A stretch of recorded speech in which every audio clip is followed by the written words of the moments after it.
मनुष्य का भाग्य कब लिखा जाता है और अच्छे या बुरे कर्मों का फल उसे किस रूप में प्राप्त होता है, इस विषय पर मतभेद प्राचीन काल से चले आ रहे हैं। कुछ लोग मानते हैं कि हमारा भविष्य पहले से ही निश्चित होता है, जबकि कुछ इसे पूरी तरह नकारते हैं। लेकिन जब हम धर्म ग्रंथों और पुराणों की ओर दृष्टि डालते हैं तो हमें स्पष्ट रूप से ज्ञात होता है कि ये विषय केवल अनुमान या मान्यता नहीं है, अपितु शास्त्र सम्मत और गहन कर्म सिद्धांत पर आधारित है। गरुड़ पुराण, जो कि मृत्यु के पश्चात के जीवन और कर्मों के फल को अत्यंत सूक्ष्मता से समझाता है, उसमें ये बताया गया है कि जीवात्मा का भाग्य तभी से लिखना प्रारंभ हो जाता है जब वे गर्भ धारण करता है। लेकिन ये लेखन किसी देवी मनमानी से नहीं होता, ये पूरी तरह उस आत्मा के पूर्व जन्मों के संचित कर्मों के अनुसार होता है। यदि हम श्रीमद् भागवत गीता और रामायण जैसे महान ग्रंथों पर ध्यान दें तो पाते हैं कि वहाँ भी भाग्य और कर्म के बीच का संबंध अत्यंत स्पष्ट रूप से प्रतिपादित किया गया है। जैसे कि कंस के संदर्भ में जन्म से ही पूर्व की आकाशवाणी हो चुकी थी कि देवकी का 8वां पुत्र उसकी मृत्यु का कारण बनेगा। कंस ने इसका समाधान यही सोचा कि वे देवकी की प्रत्येक संतान को जन्म लेते ही मार डालेगा। लेकिन जब भगवान श्री कृष्ण का जन्म हुआ तो संयोग और योजना ऐसी बनी कि वे बच गए और अंततः कंस का अंत भी उन्हीं के हाथों हुआ। ये घटना केवल भाग्य के पूर्व निर्धारण की पुष्टि ही नहीं करती, बल्कि ये भी बताती है कि जब ब्रह्मांडीय नियति कोई निर्णय कर लेती है तब चाहे जितने प्रयास कर लिए जाएं, उसका परिणाम निश्चित ही सामने आता है। इसी प्रकार भगवान श्री राम का वनवास भी पूर्व नियोजित था। यदि माता कैकेयी को वरदान न याद आते, यदि वे मंत्र के बहकावे में न आती, तो शायद श्री राम को वनवास न मिलता। लेकिन उस वनवास की आवश्यकता थी, क्योंकि वही आगे चलकर रावण का वध का कारण बना। यहाँ ये सिद्ध होता कि कुछ घटनाएं ईश्वर की योजना के तहत घटित होती है, ताकि धर्म की स्थापना हो सके और अधर्म का नाश हो सके।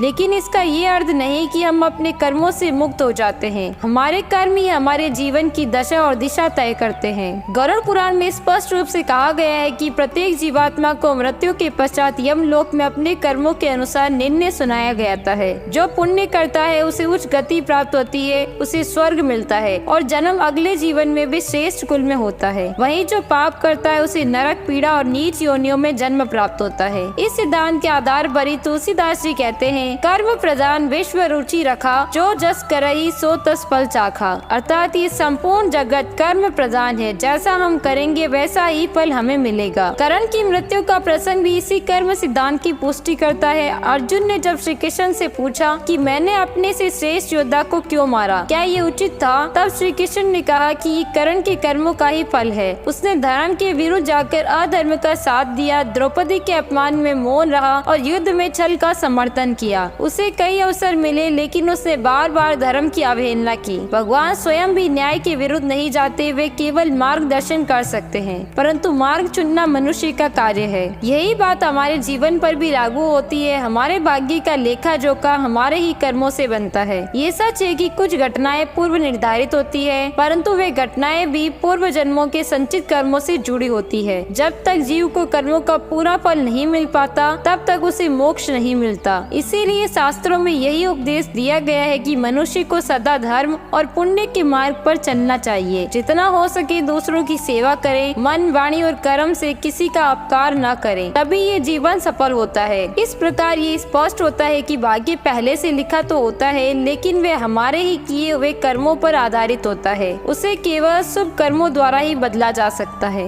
इसीलिए हमें अपने प्रत्येक कार्य से पूर्व ये विचार करना चाहिए कि उसका परिणाम क्या होगा, वर्तमान जीवन में भी और अगले जन्म में भी। यही धर्म की सच्ची राह है और यही मोक्ष की दिशा है। जब हम ये स्वीकार कर लेते हैं कि भाग्य पूर्व निर्धारित होता है, तो वे हमारे ही पूर्व जन्म के कर्मों के अनुसार लिखा जाता है। तब अगला प्रश्न ये उठता है कि क्या वर्तमान जीवन में किए गए कर्म उस पहले से लिखे गए भाग्य को बदल सकते हैं, और यदि हाँ तो वे प्रक्रिया कैसी होती है। गरुड़ पुराण में इस विषय पर अत्यंत रहस्यमय और गूढ़ विवरण प्राप्त होता है। वहाँ कहा गया है कि हर आत्मा अपने पूर्व जन्मों के संचित कर्मों के फलस्वरूप ही इस धरती पर जन्म लेती है। ये जन्म न तो आकस्मिक है और न ही केवल संयोगवश। ये एक गहराई से नियोजित विधान है, जिसे ब्रह्मा, विष्णु और महेश की सम्मिलित सत्ता द्वारा रूप दिया जाता है। लेकिन इस पूर्व निर्धारित भाग्य के भीतर भी कुछ स्थान ऐसे होते हैं जहाँ परिवर्तन की संभावना होती है, और यही वे खिड़की है जहाँ से वर्तमान के अच्छे कर्म प्रवेश कर सकते हैं। इसे ही कर्म मार्ग का चमत्कार कहा गया है। जैसे किसी खेत में बीज तो पिछले मौसम में डाले गए हैं, लेकिन यदि इस बार सिंचाई ठीक से हो, खाद मिलाई जाए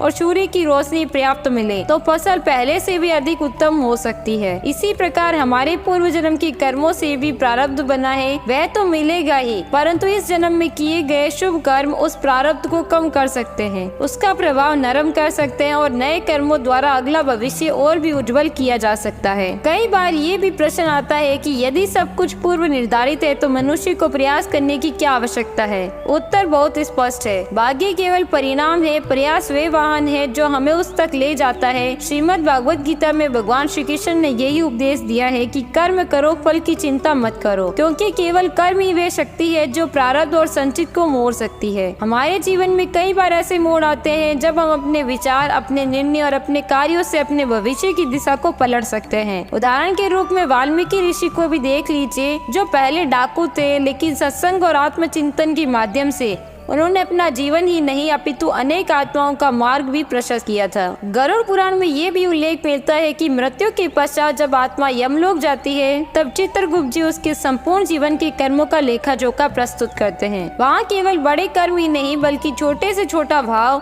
और विचार भी गणना में शामिल होता है। यमराज भी उस आत्मा को उसकी ही कर्मों के अनुसार निर्णय सुनाते हैं। इसीलिए शास्त्रों में ये चेतावनी दी गई है कि कर्म का लेखा छिप नहीं सकता, चाहे वे रात्रि के अंधकार में किया गया हो या चित्त में सोचा गया हो, वह सब सूक्ष्म रूप से ब्रह्मांड में दर्ज होता चला जाता है। अब एक अंतिम और महत्वपूर्ण बात, कई लोग ये प्रश्न उठाते हैं कि क्या तपस्या, प्रायश्चित, जप, ध्यान या दान जैसे पुण्य कर्म हमारे भाग्य को सुधार सकते हैं। उत्तर है हाँ, बिल्कुल। विशेषकर प्रायश्चित और सच्चे मन से किया गया पश्चाताप कर्मों के प्रभाव को कम कर सकता है। ये बात केवल पौराणिक नहीं बल्कि आध्यात्मिक विज्ञान के स्तर पर भी सत्य है। जब मनुष्य भीतर से परिवर्तन की ओर बढ़ता है तब उसका हृदय शुद्ध होता है, तो वे उन संस्कारों को भी धो सकता है जो पिछले जन्मों में उस पर प्रभाव डाल रहे थे। संत कबीरदास जी ने भी यही कहा है, मन के हारे हार है, मन के जीते जीत। जब तक हमारा मन शुद्ध नहीं होता तब तक कोई भी कर्म फलदायी नहीं हो सकता, लेकिन जब हृदय में श्रद्धा, समर्पण और सत्य के लिए आग होती है तब परमात्मा स्वयं आगे आकर